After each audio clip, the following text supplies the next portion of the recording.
पश्चिम बंगाल में बीजेपी की जीत से बांग्लादेशी मौलाना और कट्टरपंथी बौखला गए हैं। ये बांग्लादेशी वामपंथी बंगाल में बवाल करवाना चाहते हैं।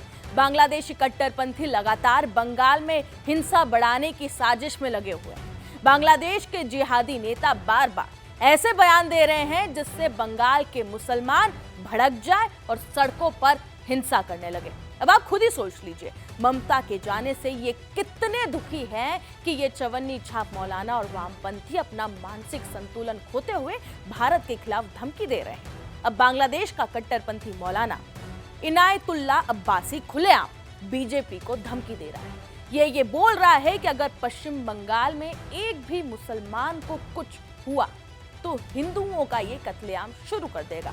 इतना ही नहीं, ये भी कह रहा है कि बांग्लादेश में हिंदुओं को सुरक्षित रहने नहीं दिया जाएगा।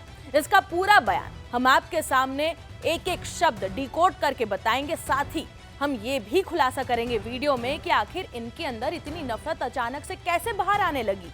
ममता के समय तक तो ये अपनी मनमानी कर रहे थे आराम से, मगर जैसे ही सीएम शुभेंदु अधिकारी पश्चिम बंगाल की कुर्सी पर बैठे और लगातार इन्होंने ताबड़तोड़ एक्शन शुरू किए तो किस तरीके से ये तिलमिला गए हैं। दरअसल आपको बता दें कि बांग्लादेश के कट्टरपंथी मौलाना इनायतुल्लाह अब्बासी ने पश्चिम बंगाल में बीजेपी की सरकार बनने के बाद भारत के खिलाफ जमकर जहर उगला है।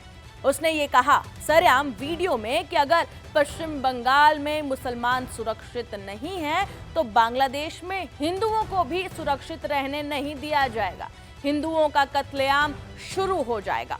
इतना ही नहीं, उसने आगे ये भी कहा कि भारत में हिंदुओं के लिए यहूदी मॉडल की तरह एक हिंदू केंद्रित व्यवस्था बनाना नामुमकिन हो जाएगा। बीजेपी जिसने अब पश्चिम बंगाल में सत्ता संभाल ली है, पहले से ही इसी दिशा में आगे बढ़ रही है। बीफ बेचने वाली दुकानों को तोड़ा जा रहा है और मुसलमानों पर जुल्म और अत्याचार किए जा रहे हैं पश्चिम बंगाल में। इसका हर हाल में विरोध किया जाना चाहिए मुसलमानों द्वारा जो भारत में है। यानी एक विदेशी कट्टरपंथी मौलाना भारत को खुलेआम धमकी दे रहा है और बंगाल के मुसलमानों को भड़काने की लगातार कोशिश की जा रही है। लेकिन ऐसे में सवाल यह है कि आखिर अचानक इतनी बौखलाहट क्यों? तो इसकी सबसे बड़ी वजह है सीएम शुभेंदु अधिकारी का ताबड़तोड़ एक्शन। एक के बाद एक सीएम शुभेंदु ने कुर्सी संभालते ही सबसे बड़ा फैसला लिया भारत बांग्लादेश सीमा पर फेंसिंग तेज करने का। बीएसएफ को बता दें कि 45 दिनों के भीतर जमीन ट्रांसफर करने का आदेश दे दिया गया ताकि बिना बाढ़ वाले इलाकों में कांटेदार तार लग सके और घुसपैठ पूरी तरह इस पर लगाम लगाई जा सके। यानी अब वो रास्ते बंद होने वाले हैं जिनके जरिए सालों से घुसपैठ, तस्करी और अवैध नेटवर्क चल रहे थे। और यही कारण है कि बांग्लादेश में इस वक्त इन एक्शन को देखते हुए हलचल मची हुई है। उधर बंगाल में भी शुभेंदु सरकार एक के बाद एक बड़े फैसले ले रही है। सड़क पर नमाज पढ़ने पर सख्ती कर दी गई है।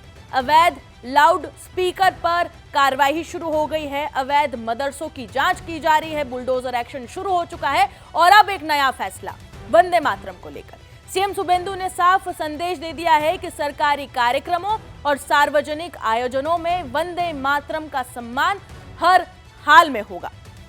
यानी अब बंगाल में राष्ट्रवाद पर समझौता नहीं होगा। और यही वजह है कि कट्टरपंथी गैंग तिलमिलाए हुए हैं, क्योंकि जिन लोगों को सालों तक राजनीतिक संरक्षण मिला अब उन्हीं पर कानून का शिकंजा कसा जा रहा है। बीजेपी का ये दावा है कि बंगाल में 40 से 60 लाख तक बांग्लादेशी घुसपैठिए मौजूद है और अगर वोटर लिस्ट में लाखों नाम हट रहे हैं तो जाहिर है कि पूरा वोट बैंक मॉडल हिलने वाला है। यानी लड़ाई सिर्फ राजनीति की नहीं है, ये लड़ाई बंगाल की सुरक्षा की भी है, बॉर्डर की सुरक्षा की भी है और उस नेटवर्क को खत्म करने की है जिसने सालों तक बंगाल को तुष्टीकरण और हिंसा की राजनीति में झोंक कर रखा था। लेकिन अब तस्वीरें पश्चिम बंगाल में बदल रही है। साफ संदेश है, बंगाल में अब दंगे नहीं चलेगा, कानून चलेगा, घुसपैठ नहीं, बॉर्डर सिक्योरिटी चलेगी। और भारत को धमकी देने वालों को ये समझ लेना चाहिए कि ये नया भारत है।